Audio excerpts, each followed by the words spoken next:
ሰላም ጤና ይስጥልን። እንደምን አረፈዳችሁ። ይህ የኢቲ ቱዴይ ኒውስ ቻናላችን ነው። ለቻናላችን አዲስ ከሆኑ ሰብስክራይብ፣ ላይክ፣ ሼር እንዲሁም አዳዲስ መረጃዎች ቶሎ እንዲደርሱ የደወል ምልክቷን መጫኑን አይርሱ። ኢቲ ቱዴይ ኒውስ እንደ ወትሮ ሁሉ ትኩስ መረጃዎችን ይዘንላችሁ ቀርበናል። አብራችሁን ቆዩ።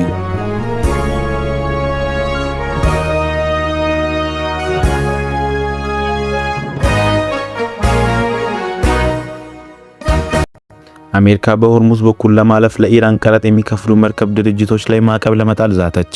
አሜሪካ በሆርሙዝ ወሽመጥ በኩል ለማለፍ ለኢራን ተጨማሪ ክፍያ የሚከፍሉ መርከብ ድርጅቶች ማዕቀብ እንደሚጣልባቸው አስጠነቀቀች።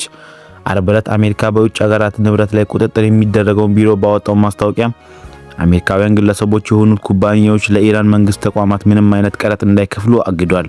አሜሪካዊ ያልሆኑ ግለሰቦችና ኩባንያዎች ደግሞ በወሽመጡ በኩል ለማለፍ ለቴህራን ቀረጥ የሚከፍሉ ከሆነ ማዕቀብ እንደሚጣልባቸው አስታውቋል። የቁጥጥር መስሪያ ቤቱ የባህር ላይ ትራንስፖርት ኢንዱስትሪው ተሳታፊዎች ከኢራን ወደቦችም ሆነ መርከብ ላይ ድርጅቶች ጋር የሚሰሩ እንዲሁም ወደ ኢራን ወደቦች የሚሄዱ ከሆነ ተደራራቢ ማዕቀብ ሊጣልባቸው ይችላል ተብሏል። ከሁለት ወር በፊት አሜሪካና ኢራን በቴህራን ላይ ጦርነት ማወጃቸውን ተከትሎ ኢራን የሆርሙዝ ወሽመጥን ዘግታለች። አሜሪካ በምትኩ ኢራን ወደቦች የሚደረግ ማንኛውም መርከቦች እንቅስቃሴዎችን አግዳለች። ኢራን የአሜሪካን እርምጃ የባህር ኃይል ውንብድና ስትል በመጥራት ኮንናዋለች። በቴህራን ሆርሙዝ ወሽመጥ ላይ ያለምንም እንከን ለመቅዘፍ የሚፈልጉ መርከቦች ቀረጥ እየሰበሰበች መሆኑን አስታውቃለች።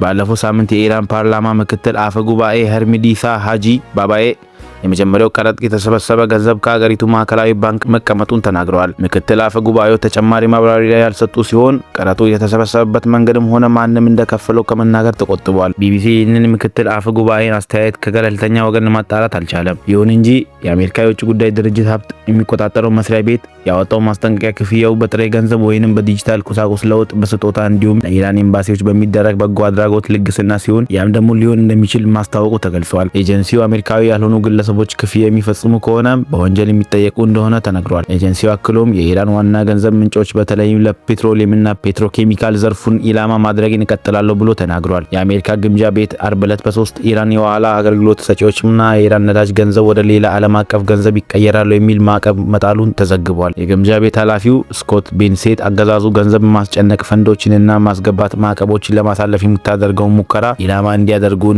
ያንን ነገር እንዲያስቀጥሉ ተናግረዋል። ስኮት ቤንሴት አገዛዙ በገንዘብ እንዲመነጭ የሚያንቀሳቅስ ወደ ሀገር ውስጥ እንዲገባ ማዕቀቦችን ለማለፍና የሚደረገውን ሙከራ ያለመታከት ክትትል ማድረጋችንን እንቀጥላለን ብሎ ተናግረዋል። ዘገባው የቢቢሲ ነው።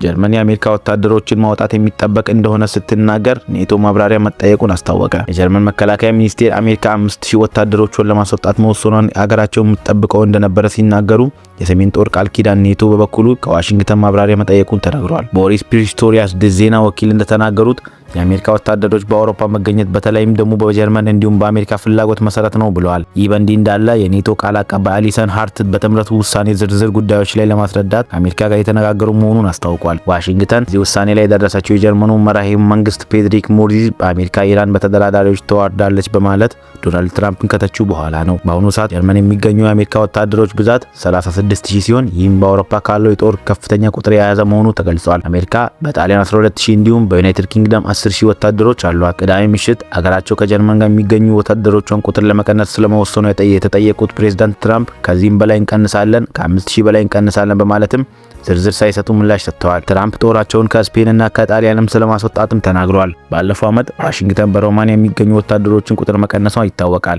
ይህ ውሳኔ የወጣው የአሜሪካ ጦር ያለው ትኩረት ከአውሮፓ በማንሳት ወደ ኢንዶ ፓሲፊክ ማዛወሩ ነው። የሰሜን ጦር ቃል ኪዳን 32 አባል ሀገራት የአሜሪካ ውሳኔ ድርጅቱን ያዳክመዋል ሲሉ ሰግተዋል። የፖላንድ ጠቅላይ ሚኒስትር ዶናልድ ቱስክ ቅዳሜ ዕለት በትራንስ አትላንቲክ ማህበረሰብ ላይ ትልቁ ስጋት የውጭ ጠላቶች ሳይሆኑ ቀጣይ ያለው የንብረታችን መፍረስ ነው ሲሉ አስጠንቅቀዋል። ሁላችንም ይህን አስከፊ አካሄድ በመቀበል የበኩላችን ማድረግ አለብን ሲሉም አክለው ገልጸዋል። ሁለት የሪፐብሊካን ህግ አስወጪዎች በበኩላቸው የአሜሪካ ጦር ከጀርመን እንዲወጣ በመወሰኑ በጣም ስጋት እንደደቀነባቸው ተናግረዋል። ሴናተር ሮጀር ዋኪል ማኪል ሮጀርስ እና የአገሪቱ ዋና ጦር ጠቅልሎ በማስወጣት ይልቅ የማይበገር መከላከያ የአውሮፓ ማሳየት አሜሪካ ፍላጎት ነው ብሎ ተናግረዋል። ሴናተር ሮጀር ዊኬር እና ማይክል ሮጀርስ የአገሪቱ ጦርን ተከትሎ ለማስወጣት ይልቅ የማይበገር መከላከያ የአውሮፓ ማየትም የአሜሪካ ፍላጎት ነው ብሎ ተናግረዋል። ፕሪቶሪያንስ ቅዳሜ ዕለት በነበራቸው ቃለ ምልልስ የአውሮፓ ራሷ የደህንነት ትልቁን ኃላፊነት መሸከም አለባት ብለዋል። አክለውም በርሊን ከአጋሮቿ ጋር በመሆን በቅርበት እንደምትሰራ ተናግረዋል። ጀርመን ትክክለኛው መንገድ ላይ ነች ያሉት መከላከያ ሚኒስትሩ ሀገራቸው ከቅርብ ጊዜ ወዲህ የመከላከያ ወጪዋን በከፍተኛ ቁጥር ማሳደጓን ጠቅሰዋል። ከዚህ ቀደም ትራምፕ ጀርመን ለጦር ሰራዊቷ የምትመድበው በጀት ኔቶ ካስቀመጠችውና ከሀገራዊ ጥቅል ምርት GDP 2% በመሆን አለበት ከሚለው መመሪያ በታች መሆኑ ቸልተኛ ሲሉ ተችተው ነበር። ይህ ግን በመርዝ አስተዳደር በከፍተኛ ሁኔታ ተለውጧል።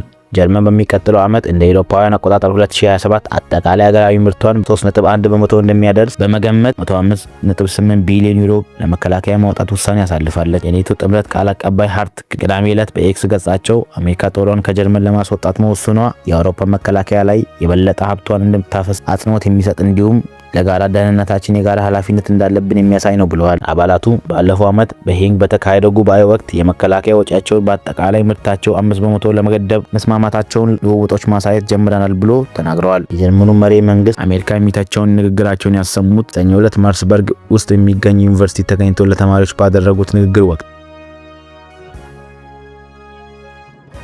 በየመን የባህር ዳርቻ የታገተች አንዲት ነዳጅ ጫኝ መርከብ ወደ ሶማሊያ ተወሰደች። የባህር ላይ ወንበዴዎች አንድ ነዳጅ መርከብ ከየመን ባህር ዳርቻ ወደ ሶማሊያ መውሰዳቸውን የደህንነት ምንጮች ለቢቢሲ ተናገሩ። የየመን ባህር ዳርቻ ጠባቂዎች ቀደም ሲል እንደገለጹት ኤምቲ ዮርካ የተባለው መርከብ ተጠልፎ ወደ ሶማሊያ ተወስዷል።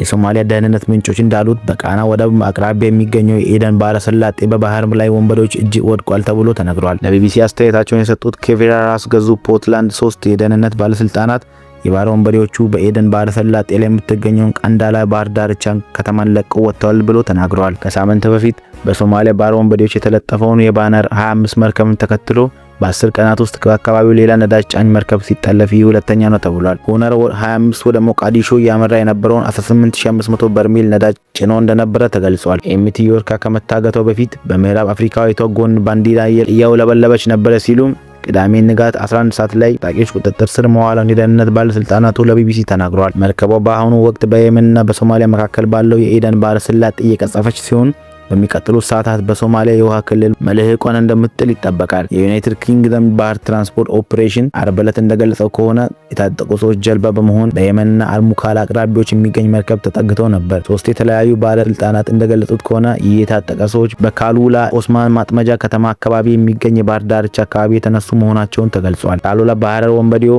ኤምቲ ዮርካን ለመያዝ የሄዱበት ቦታ 209 ኪሎ ሜትር ርቀት ላይ ትገኛለች። እነዚህ የሁለት ጠለፋዎች በሶማሊያ የባህር ዳርቻ አካባቢ የተስፋፋ የወጣውን የባህር ወንብድናን ያሳያሉ ተብሏል። ዛሬ እገዳ በ2 ሳምንታት ብቻ በባህር ላይ ወንበዴዎች ቁጥጥር ስር የገቡት መርከቦች ቁጥጥር 4 አድርሶታል። ሶማሊያ ባለስልጣናትም ሆነ የሶማሊያ ውሃዎች ላይ ባህር ወንብድና የሚከላከለው የአውሮፓ የንብረት ባህር ኃይል ስለሰሞኑ እገታዎች ምንም አላለም። ይሁን እንጂ ከ2017 ጀምሮ የቀነሰ የመጣው የሶማሊያ ባህር ዝርፊያ እንደ አውሮፓውያን አቆጣጠር በ2023 ጀምሮ በሁቲ አማጽያን በኤደን ባህረ ሰላጤና በቀይ ባህር መርከቦች ላይ ጥቃት ከሰነዘሩ በኋላ እንደገና ጨምረዋል። በጥቃቶቹ የተነሳ ዓለም አቀፉ የባህር ኃይል ሁቲን ስጋትን ወደ መከላከል ትኩረቱን ሲያደርግ በሶማሊያ ባህር ዳርቻ ላይ የሚገኙ የታጠቁ ቡድኖች ክፍተቱን ተጠቅመው መርከቦችን ማገት ጀምረዋል። እየተካሄደ ባለው ባህር ወንብድና ብዙዎች ከሚያስቡት በላይ የከፋ ነው። ሁሉም የባህር ዳርቻ ታጣቂ ቡድኖች እንቅስቃሴ እየጨመረ ነው ሲሉ የፖርትላንድ ክልል ጸጥታ ኃላፊ ለቢቢሲ ተናግረዋል።